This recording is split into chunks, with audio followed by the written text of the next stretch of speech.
Hello everyone. Welcome to our Lata singing YouTube channel.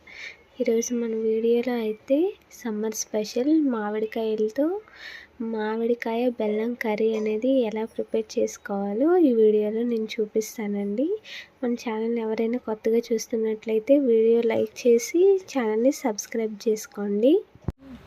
Curry కోసం అయితే నేను ముందుగా మామిడికాయలను అయితే తీసుకున్నానండి. ఒక 7 నుంచి 8 కాయలు అయితే తీసుకున్నాను, కొంచెం ఎక్కువగానే చేసుకోవాలి అని. సో తీసుకున్న కాయలు ఏవైతే ఉన్నాయో వాటన్నింటినీ కూడా ముందుగా అయితే మంచిగా క్లీన్ చేసుకోవాలండి. ముందుగా క్లీన్ చేసుకున్నా పర్లేదు, లేదు అంటే ఇలా పైన లేయర్ అంతా తీసేసి ఆ జీడి అనేది ఉంటుంది కదా మామిడికాయది, అది పూర్తిగా క్లీన్ అయ్యేటట్లు కడిగేసుకొని తర్వాత ఇలా లేయర్గా తీసుకొని అవి పీసెస్గా అయితే కట్ చేసుకోవాలండి. నేనైతే ఈ కూర కోసం అయితే మామిడికాయలు అనేవి పుల్లగా ఉండే మామిడికాయలను అయితే తీసుకున్నాను.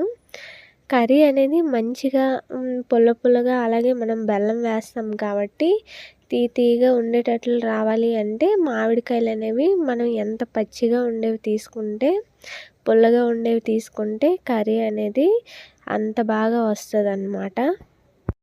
ఇవి పీసెస్గా కట్ చేసుకున్న తర్వాత ఒక సైడ్కి ఉంచేద్దాం. ఇప్పుడైతే తాలింపు కోసం అయితే ఆనియన్స్ అనేవి కట్ చేసుకోవాలండి. ఒక 2 నుంచి 3 కట్ చేసుకోండి.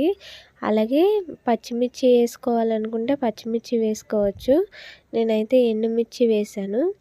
అలాగే మెంతులు కొంచెం వేసుకోవాలి. ఆవాలు అంటారు కదా, ఆవాలు కూడా కొంచెం వేసుకోవాలి. ఈ తాలింపు అంతా కూడా కొంచెం దగ్గర అయ్యాక, వేగాక మనం కట్ చేసి పెట్టుకున్న ముక్కలు ఏవైతే ఉన్నాయో మామిడికాయ ముక్కలను అందులో వేసి బాగా కలుపుకోవాలండి. కలుపుకున్న తర్వాత అయితే కొంచెం పసుపు, అలాగే కారం కూడా వేసుకోవాలి. అందులోనే మనకి రుచికి సరిపోయేంత వేసుకుంటే సరిపోతుంది. కారం అనేది మాకు కొంచెం ఎక్కువగానే ఉండాలి కాబట్టి కారం అయితే కొంచెం ఎక్కువగానే వేసుకున్నాను. ఒక 3 స్పూన్స్ అలా వేసుకుంటే సరిపోతుంది. లాస్ట్లో అయితే కొంచెం సాల్ట్ అనేది వేసుకున్నాను. సాల్ట్ అనేది ముందు కొంచెం వేసుకొని లాస్ట్లో దించే ముందు అది సరిపోకపోయినట్లయితే అప్పుడు కొంచెంగా వేసుకోవచ్చు. ఈ మొత్తాన్ని కూడా బాగా కలిసేటట్లు, ముక్కలకు పట్టేటట్లు బాగా కలుపుకోవాలండి. కలుపుకున్న తర్వాత దానిపైన ఒక ప్లేట్ ఏదైనా మూత పెట్టేసి సిమ్లో పెట్టేసి ఉంచేయడమే. అది కొద్దిసేపు అయ్యాక బాగా మగ్గుతాయి అన్నమాట ముక్కలు అనేవి ఇలా బాగా కొంచెం మగ్గిన తర్వాత అయితే మనం ముందుగా అయితే బెల్లం అనేది కొంచెం చిన్న పీసెస్గా అయితే కట్ చేసుకొని తురుములా చేసుకోవాలండి. ఎందుకంటే పెద్ద ముక్కలు అయితే అంత తొందరగా కరగవు కాబట్టి చిన్న ముక్కలుగా కట్ చేసుకొని ఈ కర్రీలోనే వేసుకోవాలన్నమాట. వేసుకున్న తర్వాత ఆ ముక్కల్లో ఈ బెల్లం అనేది బాగా కలిసేటట్లు కలుపుకోవాలి. బెల్లాన్ని మొత్తంగా కలిసేటట్లు కలుపుకున్న తర్వాత అయితే అందులో కొంచెం వాటర్ అయితే వేసుకోవాలి. ఎందుకంటే బెల్లం ఇంకా బాగా కరగాలి కాబట్టి వాటర్ అనేది కొంచెం రిక్వైర్డ్ క్వాంటిటీలో తీసుకుంటే సరిపోతుంది. ఇప్పుడు దానిపైన ఏదైనా మూత పెట్టేసి ఒక 5 or 10 minutes అయితే ఉంచుకోవాలండి. అప్పుడు బెల్లం అనేది బాగా కరిగి ముక్కలకు పడుతుంది.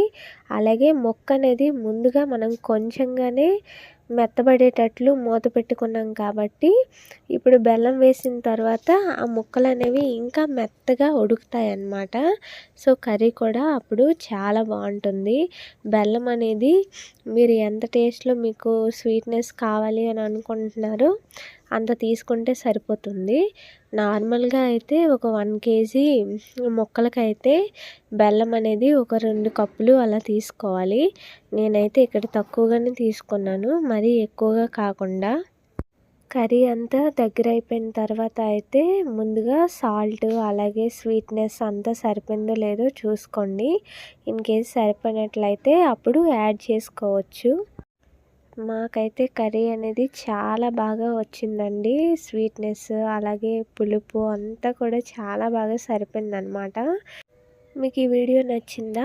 అయితే మన ఛానల్ని ఎవరైనా కొత్తగా చూస్తున్నట్లయితే వీడియో నచ్చితే వీడియోని లైక్ చేయండి. అలాగే మరిన్ని మంచి వీడియోస్ కోసం మన ఛానల్ని సబ్స్క్రైబ్ చేసుకోండి. Bye bye.